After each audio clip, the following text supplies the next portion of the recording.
मई में बाजार का मूड कैसा रहता है, पास्ट डेटा की एनालिसिस क्या कहती है, कुछ ट्रिगर्स क्या रहेंगे, आइए इस पर एक बार आशीष से जान लेते हैं। आशीष बताइए, वैसे तो मई का कहावत है सेल इन में गो अवे, बट क्या ये भारतीय बाजारों के लिए भी होल्ड करता है? बिल्कुल नहीं दीपांशु, इनफैक्ट मैं तो ये कहूंगा कि buy in May and go away. अगर ऐसा करेंगे तो ज़्यादा बेहतर होगा। बेचना सही नहीं है, क्योंकि पिछले 10 सालों का अगर आप डेटा निकाल के देखेंगे तो तेज़ी की तरफ ही डेटा आपको इशारा करता है। मई में अक्सर ये कहावत कही जाती है कि आप एक बार बिकवाली कीजिए, मार्केट्स में गिरावट आती है, लोगों को वहम है। ऐसा बिल्कुल भी नहीं है। डेटा अगर आप देखें तो पिछले 10 साल में सिर्फ 3 बार ऐसा है जब नेगेटिव रिटर्न आपको देखने को मिला है, और इन 3 बार में से भी 2020 एक एक्सेप्शनल साल ऐसा था जहां पर आप देखें बड़ी गिरावट आपको देखने को मिली। लेकिन इसके बाद अगर आप देखें तो लगातार पॉजिटिव रिटर्न्स यहां पर आपको देखने को मिले। एक इंटरेस्टिंग ऑब्जर्वेशन ये भी है कि जो चुनावी महीना होता है मई का, जब चुनावी साल होता है, इसमें तो अगर आप देखें तो क्लियर कट तेजी की तरफ ही यहाँ पर एक्शन देखने को मिलता है। मिसाल के तौर पर अगर आप देखें तो 2014 के जब इलेक्शन हुए थे तो मई महीने में निफ्टी में 6% की तेजी आई।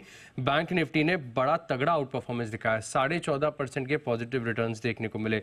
2019 की बात करें तो यहाँ पर 2% की तेजी निफ्टी में देखने को मिली और 6% जो है बैंक निफ्टी चल गया।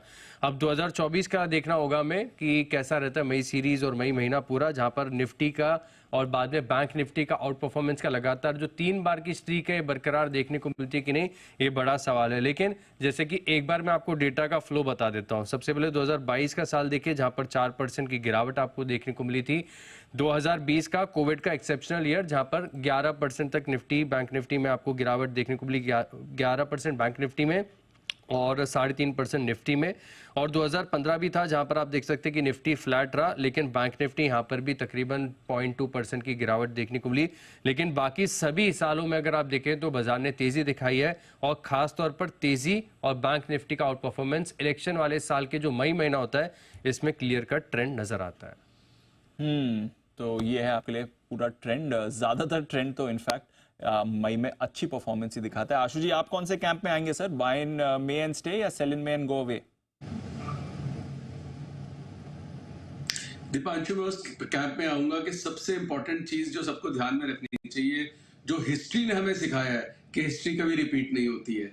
तो हिस्टोरिकल हम बातें करते हैं उसका कोई कनेक्शन नहीं होता, और मार्केट में तो बिल्कुल नहीं होता। इसीलिए मैंने कल वो एक ट्रेंड भी शेयर किया था कि लास्ट टाइम पिछले 17 साल में 4 बार विक्स 10 से नीचे ब्रीच किया है। तो उसका मतलब क्या होता है, क्योंकि बहुत ह्यू एंड क्राई मच रही थी, lot of question were being raised, lot of answers being given कि पिछले 4 साल में 1 से 2% की मूवमेंट, पिछले 4 बार 17 साल में जब से विक्स 10 से नीचे गई है 1 से 2% की मूवमेंट आई है, कुछ ऐसा नहीं हुआ। So don't read too much into it. हम इलेक्शन की हिस्टोरिकल डेटा निकालेंगे तो हिस्ट्री हमारे को बताती है दीपांशु, इसका कोई कनेक्शन नहीं है अप्रैल में जून, वैसे तो आप निकालते रहेंगे, हर चीज का डेटा बनेगा। मैं एक और इंटरेस्टिंग चीज बताता हूँ दीपांशु आपको, कि आप ना बहुत लोगों से सुनते होंगे जनरली परपेचुअली बुलिश होते हैं कि जब लास्ट टाइम वॉर हुई या ये सब हुआ उसके 3 महीने बाद, 6 महीने बाद, 1 साल बाद, 2 साल बाद मार्केट क्या देखो। और ये सबसे ज्यादा रिपोर्ट्स तो आशीष ने ही बनाई होंगी इस पे।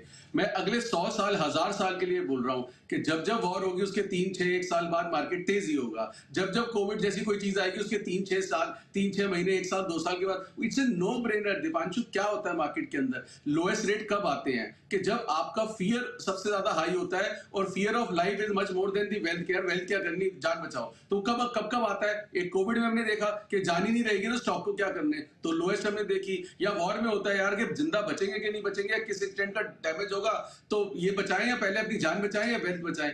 तो ये उसके बाद जब एनालिसिस निकाल के हम करते हैं कि वॉर्स के बाद ये होता है वो होता है, वॉर्स के बाद होगा ही होगा, अगले 100 साल तक मैं पहले ही बोल देता हूं होगा ही होगा। तो ये जो डेटा है इसका कोई मतलब नहीं है, कोई लॉजिक नहीं है, सिर्फ ये हमारी आपस की बातें हैं।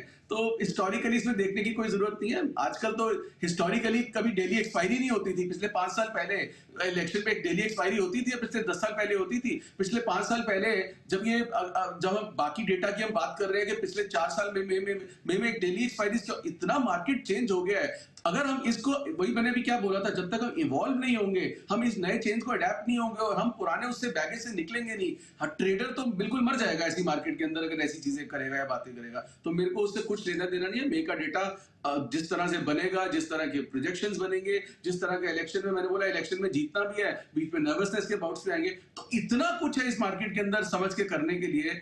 तो I don't get into all this.